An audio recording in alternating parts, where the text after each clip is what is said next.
छोटे ने कुर्सी से जॾहिं चाचा डूंगर खान वेंदो हो न ऐं सावल हुनजो कमदार हुयो, तॾहिं असांजे ॻोठ में वॾो अमन हुयो। अस्सलाम वालेकुम बाबा साईं। अचियो मुझो शीं पुट अचियो। कीअं आहियो बाबा साईं? तबियत सही आहे? ठीक जबरदस्त। सही वे बाबा वे पुट ये पहले तुझी पढ़ाई फर्स्ट क्लास बाबा साईं, बस लास्ट ईयर आहे। दुआ कयो खैरन सां गुज़री वञे, पोइ मां बि ॻोठ मोटी ईंदुसि। हाँ बाबा, मूंखे बि इहो ई इंतज़ारु आहे। सच पुछे त हिन मुंहिंजी कुर्सीअ मूंखे ॾाढो थकाए वेठो आहे। तूं जल्दी तालीम मुकमिल करे अची ये कुर्सी संभाल।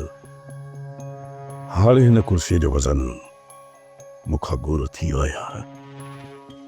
बाबा साईं, कुर्सी ते वेहण खां केरु थकंदो आहे? ऐं शाबस हिन कुर्सी खे हुजे जेको अञा ताईं तव्हांजो वज़न खयों थी अचे।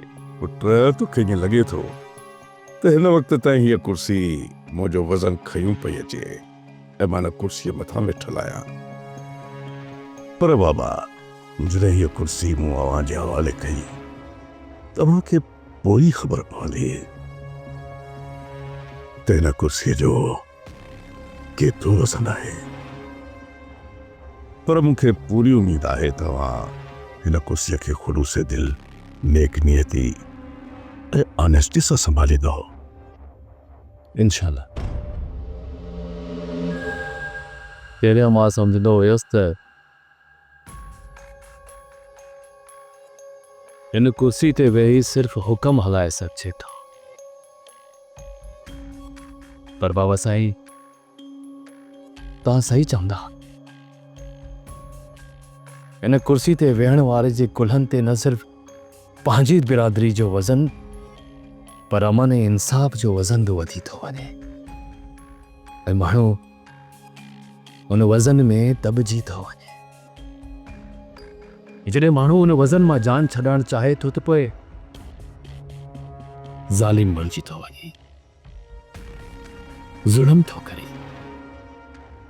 पर बाबा साईं, मां तव्हां सां वाइदो थो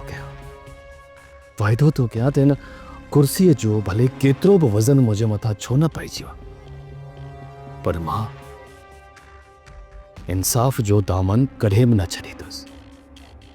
मुंहिंजो हर फ़ैसिलो इंसाफ़ जे दायरे में हूंदो।